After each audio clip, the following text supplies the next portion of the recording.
Okay guys, what I'm going to do here is just a quick tutorial on how to set your timing using, I'll be using Haltech Elite software, but it should be basically the same kind of procedure for any software. Let's turn this fan off. And so what we're gonna do is connect the ECU to the Haltech software, and then so what I'm gonna do is basically, it's hard to set the timing on this 2J because we have an ATI dampener and you can't see the 0 mark on the cover, and you can't line that up with the 0 marks on the dampener, so it's hard to get accurate timing reading. So what we're going to do is we're going to use the cams. Since our cams are clocked at 0, these should be top dead center marks. So we have our cam cover on here. So what I'm going to do is I'm going to put some whiteout on our 0 on the cam and on the 0 on the cover. And this should give us a nice visible line to be able to see the timing marks.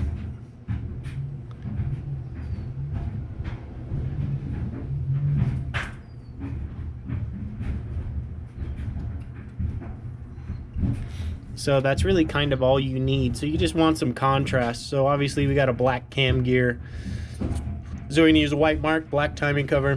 Use a white mark on the timing cover, and we should be able to pick those up with the timing light and be able to zero this stuff out. So on the 2J, I know that pretty much right now I don't have help. So normally I would want to go into the settings, and if I go into fuel, we can actually disable the fuel injectors right here.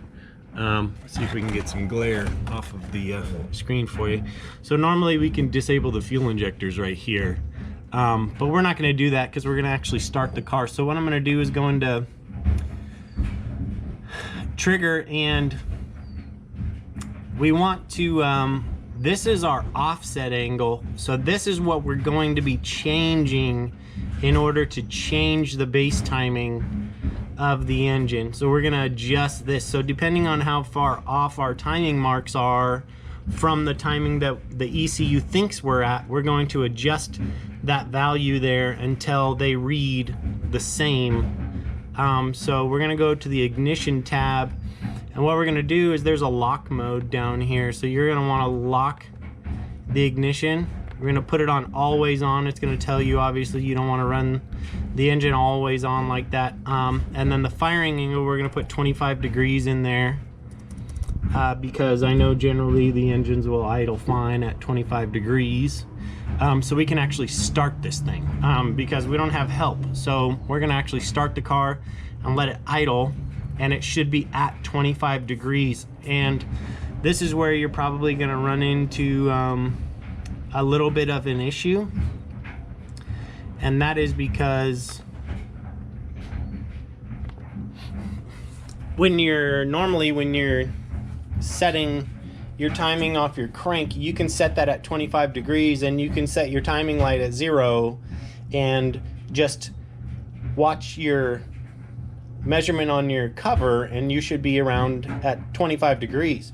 But in this case, we need to kind of cancel out all that stuff with our timing light. So you grab my handy dandy timing light that looks like a space gun, and we can connect this up, and I'll show you guys how to do that. So what you're gonna have is your normal power connectors to the timing light. Sorry, I got you all up in my face.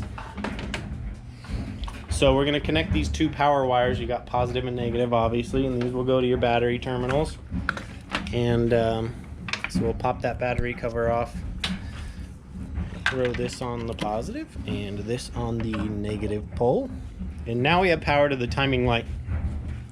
This is a manual timing light, so some of them will have a digital here, but we have the timing set at 25 degrees on the ECU, and it's locked there. So we're going to want to set this dial to 25 degrees. And so this timing light is now removing 25 degrees of timing out of the signal that it's getting from the number 1 plug. So you always put your timing light on the number 1 plug. So we'll get that wire in there, put that over there. Make sure your wires are clear from anything that will suck them in. So we'll probably run that, yeah, on that side, because we're gonna want to hit that timing light, hit that with the timing light. So we'll go ahead and put our laptop on the ground. Should probably be the easiest way to do this, but we don't have room, so whatever. We'll just leave the laptop up there for now. So we're gonna start it now, and we have the timing locked at 25 degrees, and we have our trigger up right now, so we can make adjustments to that if need be. So we're gonna go ahead and start the car, and hopefully the laptop doesn't fall onto the ground. It's always best to recycle the ECU after you make some of those changes.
Good to go.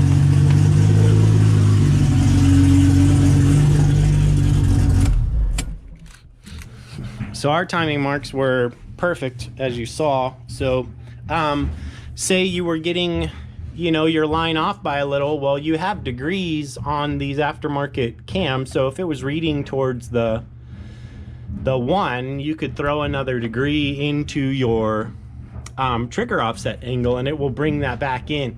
And then obviously you're just going to want to make sure that you come back over here and unlock your ignition. So you want to disable the lock, hit apply, and hit OK. So we know that our 7 degrees of offset angle are getting us right where we want to be as far as our base timing. And we should be good to go. So that's how you set up your timing on really any engine that has an electronic trigger system, like a crank trigger, something like that. There's usually a mode where you can lock the ignition into a timing. So you would lock it into a certain degree of timing, and then that allows you to check the timing. If you can't lock it, as long as you have a way to monitor what ignition timing it is putting out and you have a good consistent idle, you generally can get it pretty close. I know that usually when this thing's sitting here idling, it's chilling at about 30 degrees or so, maybe 31, maybe a little bit of 29, kind of in there. And you should be able to dial that into your timing light and still do the exact same thing. You just won't have it locked, so you're kind of be chasing the numbers that are on your laptop. But pretty much that's basically how you set your base timing on any really electronic triggering system. You'll always have some type of locking mode in the aftermarket ECU software to where you can lock it to set your base timing. So hopefully that was helpful for you guys if you guys have never set up your base timing or set up timing on an engine. So hopefully you guys enjoyed it. Cordell Rufus III. I'm out.